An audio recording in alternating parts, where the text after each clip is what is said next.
नमस्कार, आप देख रहे हैं रियल टुडे। देश दुनिया की बड़ी खबरों में आपका स्वागत है। मैं हूं आपके साथ श्वेता। आज के मुख्य समाचारों में बात करेंगे, लेकिन मुख्य समाचारों की ओर बढ़ने से पहले एक नजर सुर्खियों पर। मोदी को फिर प्रधानमंत्री बनाने के लिए भाजपा की नई रणनीति, पिछड़े वर्ग के युवाओं को मिली ये जिम्मेदारी। भारत धीरे धीरे पाकिस्तान जैसा ना हो जाए, शरद पवार के निशाने पर कौन। 3 दलों की सरकार बनने के बाद मेरे लिए कोई निर्वाचन क्षेत्र नहीं बचा, गांव चलो अभियान में सवाल के जवाब में पूर्व मंत्री का जवाब। दिल्ली की सीमाएं सील, यात्री हुए परेशान, कई किलोमीटर पहले उतर रही बसें, पैदल चलने को मजबूर है लोग। मान गए, लेकिन बिहार में फिर बिगड़ सकता है खेल, एनडीए के कई विधायक नाराज, देर से पहुंचने पर दी है सफाई। ये तो थी सुर्खियां, अब चलते हैं बड़ी खबरों की ओर। उप मुख्यमंत्री केशव प्रसाद मौर्य ने कहा है कि प्रधानमंत्री नरेंद्र मोदी ने पिछड़े वर्ग के युवाओं की शिक्षा से लेकर रोजगार और स्वरोजगार के लिए नए द्वार खोले हैं। अब लोकसभा चुनाव 2024 में युवा मोदी को फिर से प्रधानमंत्री बनाने की जिम्मेदारी निभाएंगे। भाजपा ओबीसी मोर्चा की ओर से सोमवार को राजधानी के विशेषज्ञ सभागार में युवा संवाद कार्यक्रम का आगाज किया गया। उप मुख्यमंत्री ने युवाओं से संवाद करते हुए उन्हें मोदी सरकार के 10 साल के मिले अधिकार और सुविधाओं से वाकिफ कराया। उन्होंने कहा कि मोदी सरकार ने ओबीसी आयोग को संवैधानिक दर्जा दिया है। ओबीसी आयोग के अध्यक्ष को कैबिनेट मंत्री का दर्जा दिया गया है। नीट, केंद्रीय विद्यालय, सैनिक विद्यालयों में 27% आरक्षण दिया है। विश्वकर्मा सम्मान योजना में भी पिछड़े वर्ग के 18 समाजों को आत्मनिर्भर बनाने का प्रयास किया जा रहा है। राष्ट्रवादी कांग्रेस पार्टी शरद चंद्र पवार के प्रमुख शरद पवार सोमवार को उल्लासनगर में थे। इस दौरान शरद पवार ने केंद्र सरकार पर जमकर हमला बोला। शरद पवार ने कहा कि आज की सरकार उन लोगों की आलोचना कर रही है जिन्होंने संविधान का निर्माण किया है। उन्होंने कहा कि देश और राज्य में संविधान की हत्या हो रही है, ऐसे में सबका एकजुट होना जरूरी है। पवार ने कहा है कि देश तानाशाही की तरफ बढ़ रहा है। उन्होंने चिंता जताते हुए कहा है कि भारत धीरे धीरे पाकिस्तान जैसा ना हो जाए, राज्य में गोली चल रही है, ये संविधान की हत्या ही तो है।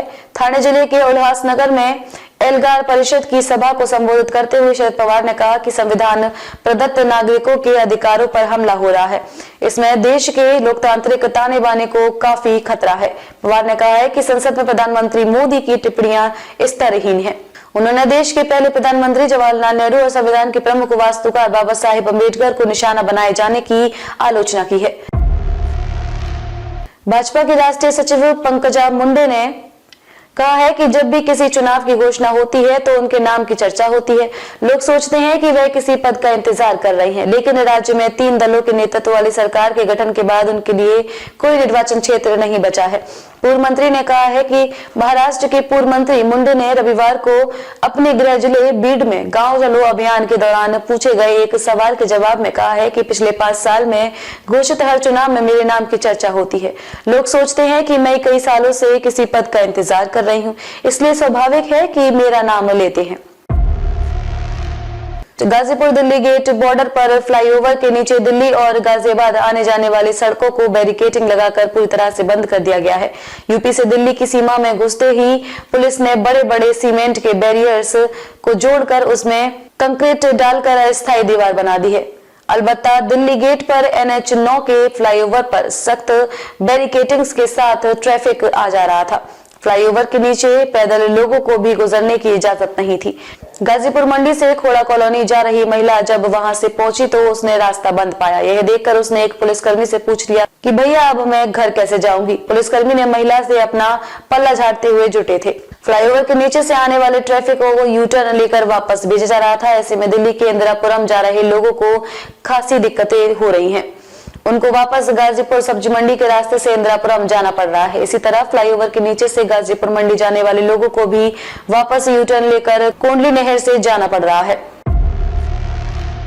राष्ट्रीय जनतांत्रिक गठबंधन राजग एनडीए से नाराज विधायकों को मनाने में फिलहाल नेतृत्व को सफलता मिल गई है, लेकिन यह कहना मुश्किल है कि करार पूरा न होने पर ये दल में ही बने रहेंगे। जदयू विधायक डॉक्टर संजीव गोवा पटना में होते हुए नवादा पहुंच गए थे, वहां से उन्हें लाया गया। उन्होंने सोमवार को कहा कि पुलिस ने मुझे 2.5 घंटे तक रोक रखा था, इसलिए सदन में पहुंचने में देरी हुई। डॉक्टर संजीव ने कहा कि प्रशासन में व्याप्त भ्रष्टाचार से वे क्षुब्ध हैं। मुख्यमंत्री नीतीश कुमार को मैंने बता दिया है, अब मैं उनके पक्ष में मतदान करूंगा। जदयू विधायक बीमा भारती मंत्री रह चुकी हैं। वह मंत्री नहीं बनाने से अधिक इस बात से नाराज थी कि लेशी सिंह को मंत्री बना दिया गया। उन्हें भी कुछ आश्वासन दिया गया। भाजपा के विधायक मिश्रीलाल यादव की नाराजगी भी मंत्री नहीं बनाने को लेकर थी। मिश्रीलाल राजद के विधान पार्षद रह चुके हैं, भाजपा में शामिल हुए हैं।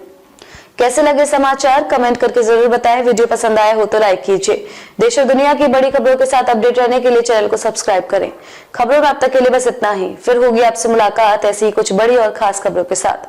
तब तक के लिए नमस्कार और देखते रहिए रियल टुडे।